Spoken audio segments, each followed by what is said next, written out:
Et Jésus continue en disant dans le 12e verset, en vérité, je vous l'ai dit, celui qui croit en moi fera aussi les œuvres que j'ai faites, et il en fera de plus grandes, parce que je m'en vais au Père.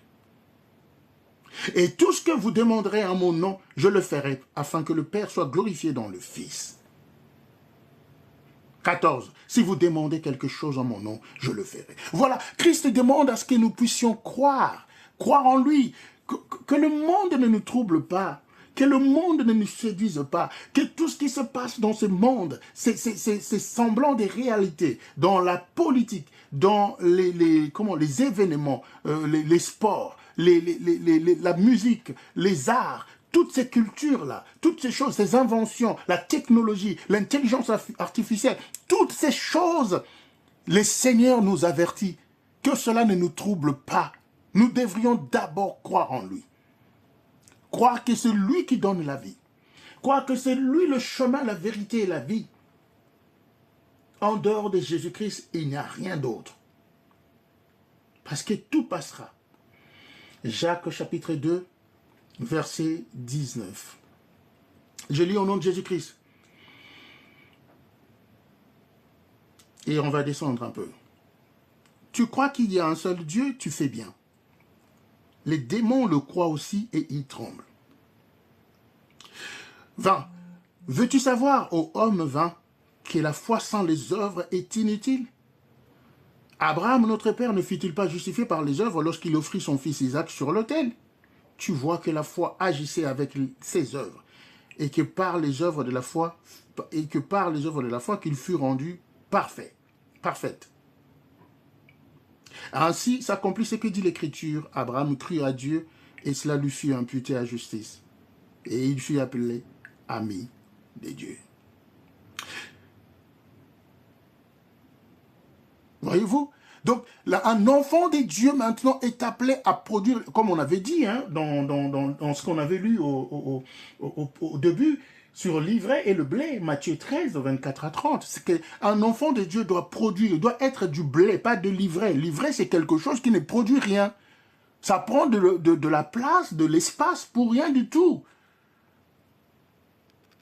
Voyez-vous? Donc, quand tu as maintenant la parole de Dieu maintenant produit la foi, c'est-à-dire ça fait croître la foi en toi, et cette foi-là doit se manifester par les œuvres, par les actions que tu poses, par ton langage, par ta façon d'être et par ta façon de faire.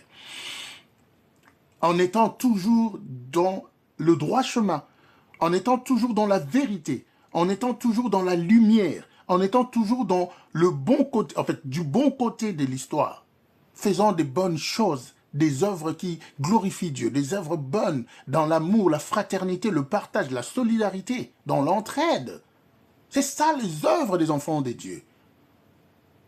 Étant dans la joie, bien sûr, bien entendu, dans la joie. Parce que le Seigneur nous demande d'être toujours joyeux. Étant toujours dans la joie. Donc les œuvres aussi, c'est important. Nous, enfants de Dieu, parce que le monde entier attend la révélation des fils de Dieu. Le monde entier attend de l'amour, attend de la compassion, attend de l'entraide, attend du soutien, attend beaucoup de choses et des bonnes choses. Apocalypse chapitre 2, versets 12 à 17. Je lis au nom de Jésus-Christ.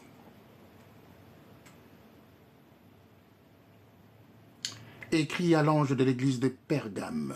Voici ce que dit celui qui a l'épée aiguë à deux tranchants. Je sais où tu demeures, je sais que là est le trône de Satan. Tu retiens mon nom et tu n'as pas renié ma foi, même au jour d'Antipas, mon témoin fidèle qui a été mis à mort chez vous, là où Satan a sa demeure. Mais j'ai quelque chose contre toi, c'est que tu as là des gens attachés à la doctrine de Balaam, qui enseignait à Balak à mettre une pierre d'achoppement devant les fils d'Israël, pour qu'ils mangeassent les viandes sacrifiées aux idoles et qu'ils se livrassent à l'impudicité. De même, toi aussi, tu as des gens attachés pareillement à la doctrine des Nicolaïtes. Répands-toi donc, sinon, je viendrai à toi bientôt et je les combattrai avec l'épée de ma bouche. Que celui qui a des oreilles entende ce que l'Esprit dit aux églises.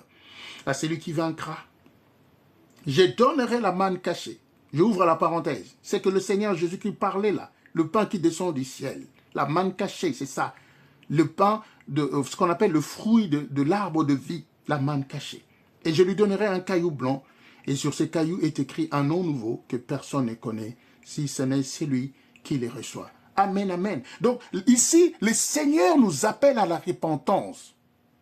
Il appelle les enfants de Dieu, hein, ceux qui ont donné leur vie à Jésus-Christ, mais qui sont toujours dans des choses qui ne glorifient pas Dieu, dans les idoles, dans des sacrifices bizarres. Il dit, répands-toi, abandonne ces choses, abandonne ces voies-là. Abandonne ces voies. Accroche-toi au Seigneur Jésus-Christ.